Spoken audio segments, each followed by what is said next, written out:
जय श्री कृष्णा। ओम नमो भगवते वासुदेवाय। दोस्तों, आज हम सुनेंगे भागवत गीता का 7वां अध्याय। दोस्तों, श्राद्ध के समय गीता का श्रवण और पठन हमारे पितरों को तृप्ति और शांति प्रदान करता है। श्रीमद् भागवत गीता के पाठ से पितर दोष से मुक्ति पाई जा सकती है।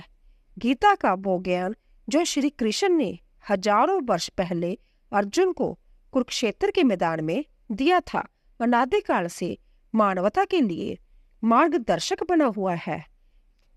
गीता का 7वां अध्याय पितर मुक्ति और मोक्ष से जुड़ा हुआ है। दोस्तों, पितर पक्ष चल रहा है और इस पितर पक्ष में गीता का 7वें अध्याय का पठन श्रवण करना अधिक फलदायी माना जाता है। वैसे तो श्राद्ध पक्ष में पूर्ण भागवत गीता का पाठ जीव के लिए अधिक कल्याणकारी होता है। इतना संभव ना हो सके तो पितरों की शांति और आशीर्वाद प्राप्त करने और उन्हें मुक्ति का मार्ग दिखाने के लिए पितर पक्ष के प्रतिदिन गीता के 7वें अध्याय का श्रवण या पठन अवश्य करना चाहिए। तो दोस्तों, भागवत गीता के 7वें अध्याय का नाम है ज्ञान विज्ञान योग। इस अध्याय में कुल 30 श्लोक है। इसमें भगवान श्री कृष्ण अर्जुन को परम सत्य का ज्ञान करवाते हैं। जो लोग इस सत्य को सुनते हैं और पितर परम ब्रह्म में लीन हो जाते हैं और उनके वंशजों को पितर दोष से मुक्ति मिलती है। शास्त्रों में लिखा है कि पितर पक्ष में भागवत गीता के 7वें अध्याय का श्रवण करने से पहले यदि इसके महात्म्य का श्रवण किया जाए तो इससे मिलने वाले पुण्य फल कई गुना बढ़ जाता है, क्योंकि इसके महात्म्य का वर्णन स्वयं भगवान शिव ने किया है। श्रीमद् भागवत गीता के 7वें अध्याय का वर्णन करते हुए भगवान शिव माता पार्वती से कहते हैं, हे पार्वती, अब मैं 7वें अध्याय का महात्म्य बतलाता हूँ, जिसे सुनकर कानों में अमृत राशि भर जाती है।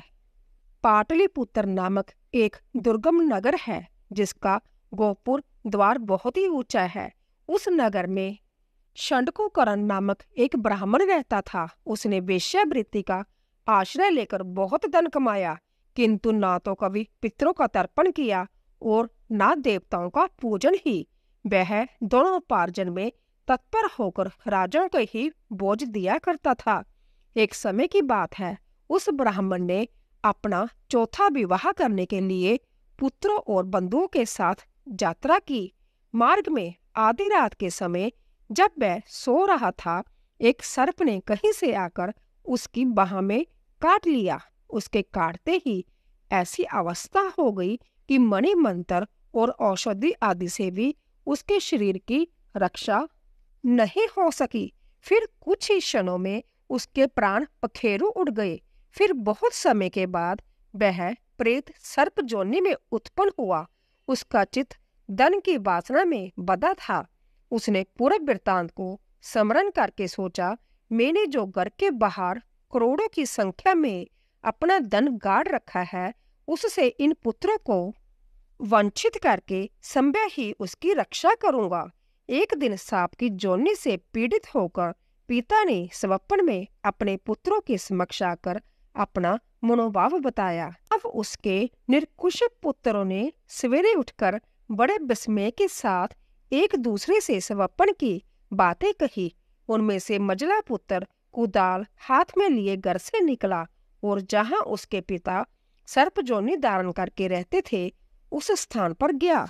जब भी उसे धन के स्थान का ठीक ठीक पता नहीं था, तो भी उसने चिन्हों से उसका ठीक निश्चय कर लिया और लोभ बुद्धि से वहां पहुंचकर बाम्बी को खोदना शुरू किया। तब उस बाम्बी से बड़ा भयानक सांप प्रकट हुआ और बोला, ओ मूढ़, तू कौन है? किस लिए आया है? क्यों बिल खोद रहा है? अथवा किसने तुझे भेजा है? यह सारी बातें मेरे सामने बताओ। पुत्र बोला, मैं आपका पुत्र हूँ, मेरा नाम शिव है। मैं रात्रि में देखे हुए स्वप्न से विस्मित होकर जहाँ का सुवर्ण लेने के कौतूहल से आया हूँ। पुत्र की यह वाणी सुनकर वह सांप हंसता हुआ उच्च स्वर से इस प्रकार स्पष्ट वचन बोला, यदि तू मेरा पुत्र है तो मुझे शीघ्र ही बंधन से मुक्त कर। मैं पूर्व जन्म के गाड़े हुए धन के लिए ही सर्प योनि में उत्पन्न हुआ हूँ। पुत्र ने पूछा, पिताजी आपकी मुक्ति कैसे होगी? इसका उपाय मुझे बताइए, क्योंकि मैं इस रात में सब लोगों को छोड़कर आपके पास आया हूँ। पिता ने कहा, बेटा, मुझे मुक्त करने में तीर्थ दान तप और जग विश्वरथा समर्थ्य नहीं है।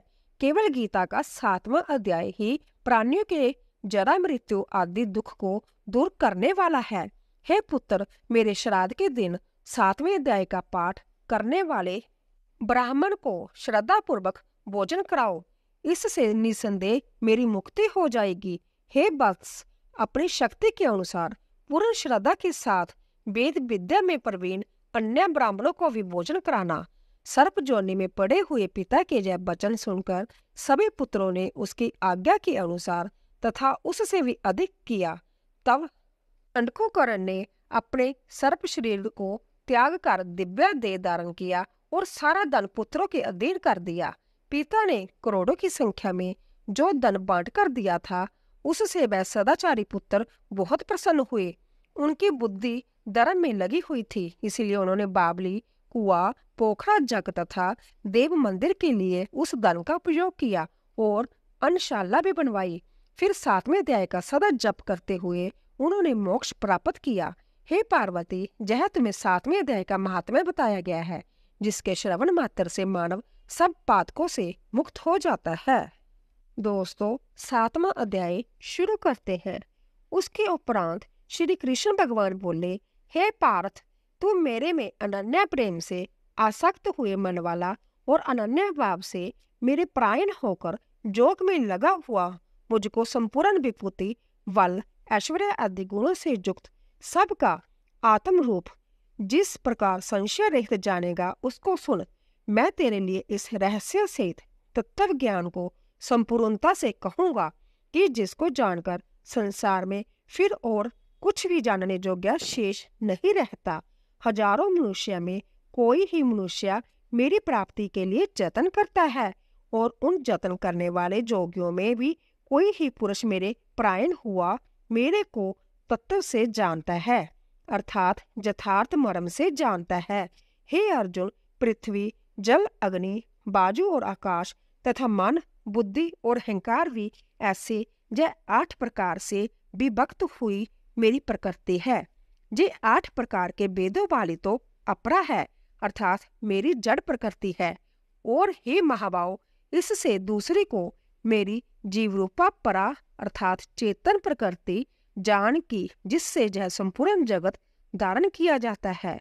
हे अर्जुन, तू ऐसा समझ कि संपूर्ण भूत इन दोनों प्रकृतियों से ही उत्पत्ति वाले हैं, और मैं संपूर्ण जगत का उत्पत्ति तथा प्रलय रूप हूँ, अर्थात संपूर्ण जगत का मूल कारण हूँ। इसीलिए हे धनंजय, मेरे से सिवा किंच मात्र भी दूसरी वस्तु नहीं है। यह संपूर्ण जगत सूत्र में सूत्र के मणियों के सदृश्य मेरे में गूंथा हुआ है।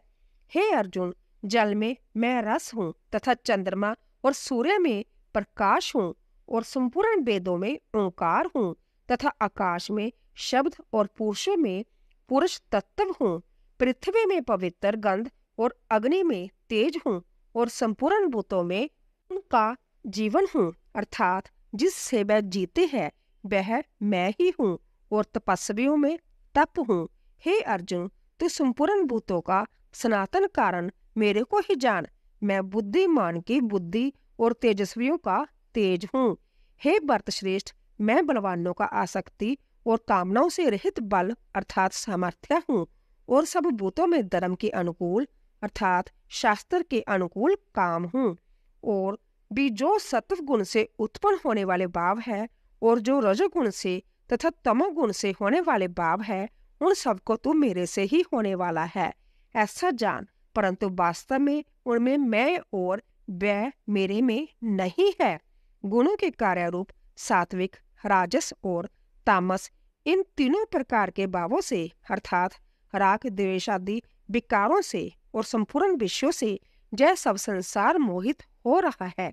इसीलिए इन तीनों गुणों से परे मुझ अविनाशी को तत्व से नहीं जानता, क्योंकि यह अलौकिक अर्थात अति अवैधुत त्रिगुणमयी मेरी जोग माया बड़ी दुस्तर है। परंतु जो पुरुष मेरे को ही निरंतर भजते हैं, वह इस माया को उल्लंघन कर जाते हैं, अर्थात संसार से तर जाते हैं। ऐसा सुगम उपाय होने पर भी माया द्वारा हरे हुए ज्ञान वाले और आसुरी स्वभाव को धारण किए हुए तथा मनुष्य में नीच और दूषित कर्म करने वाले मूढ़ लोग तो मेरे को नहीं बचते हैं।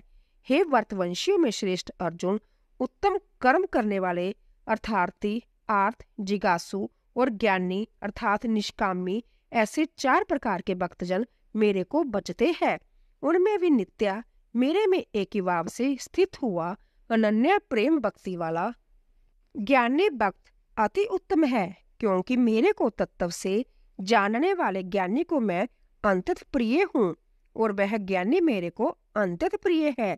यद्यपि यह सब ही उदार है, अर्थात श्रद्धा सहित मेरे भजन के लिए समय लगाने वाले होने से उत्तम है, परंतु ज्ञानी तो साक्षात मेरा स्वरूप ही है, ऐसा मेरा मत है।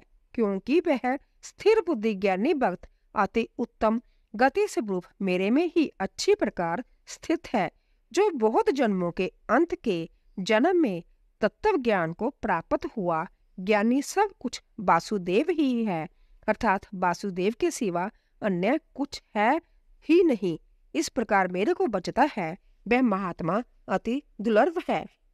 हे अर्जुन, जो विषयासक्त पुरुष है, वह तो अपने स्वभाव से प्रेरे हुए तथा उन भोगों की कामना द्वारा ज्ञान से भ्रष्ट हुए उस नियम को धारण करके, अर्थात जिस देवता की पूजा के लिए जो नियम लोक में प्रसिद्ध है, उस नियम को धारण करके अन्य देवताओं को भजते हैं, अर्थात पूजते हैं। जो कामी भक्त जिस देवता के स्वरूप को श्रद्धा से पूजना चाहता है, उस भक्त की मैं उस ही देवता के प्रति श्रद्धा को स्थिर करता हूँ।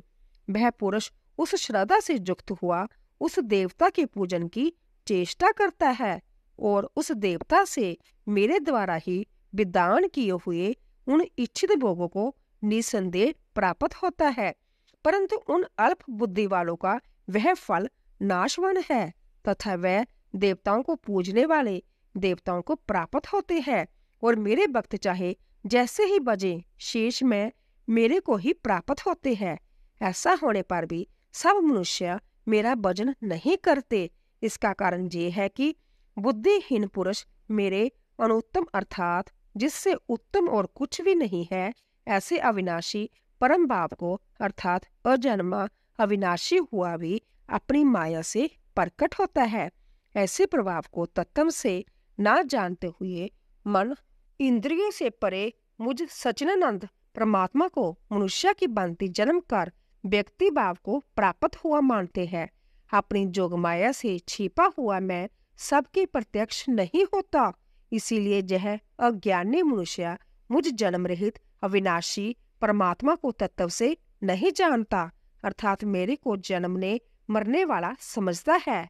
हे अर्जुन, पूर्व में व्यतीत हुए और वर्तमान में स्थित तथा आगे होने वाले सब भूतों को मैं जानता हूँ, परंतु मेरे को कोई भी श्रद्धा भक्ति रहित पुरुष नहीं जानता। क्योंकि हे भरतवंशी अर्जुन, संसार में इच्छा और द्वेष से उत्पन्न हुए सुख दुखादि द्वंद्व रूप मोह से संपूर्ण प्राणी अति अज्ञानता को प्राप्त हो रहे हैं, परंतु निष्काम भाव से श्रेष्ठ कर्मों का आचरण करने वाले जिन पुरुषों का पाप नष्ट हो गया है, वह राग द्वेषादि द्वंद्व रूप से मोह से मुक्त हुए और दृढ़ निश्चय वाले पुरुष मेरे को सब प्रकार से बचते हैं।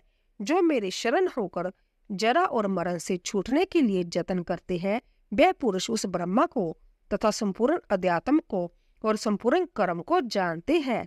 जो पुरुष आदिभूत और आदिदेव के सहित तथा आदि जग के सहित सबका आत्म रूप मेरे को जानते हैं, अर्थात जैसे बाप, बदल, धूम, पानी और बर्फ जैसे सभी जल स्वरूप है, वैसे ही आदिभूत, आदिदेव और आदि जग आदि सब कुछ वासुदेव स्वरूप है। ऐसे जो जानते हैं, वह जुक्ति चित्त वाले पुरुष अंतकाल में भी मुझको ही जानते हैं अर्थात प्राप्त होते हैं। तो दोस्तों, इसी तरह 7वां अध्याय संपूर्ण हुआ। बोलिए श्री कृष्ण भगवान की जय। तो दोस्तों, जाने से पहले कमेंट बॉक्स में जय श्री कृष्ण अवश्य लिखिए और जाते हुए चैनल को सब्सक्राइब कीजिए, लाइक कीजिए और ज़्यादा से ज़्यादा शेयर कीजिए। आप सभी का धन्यवाद।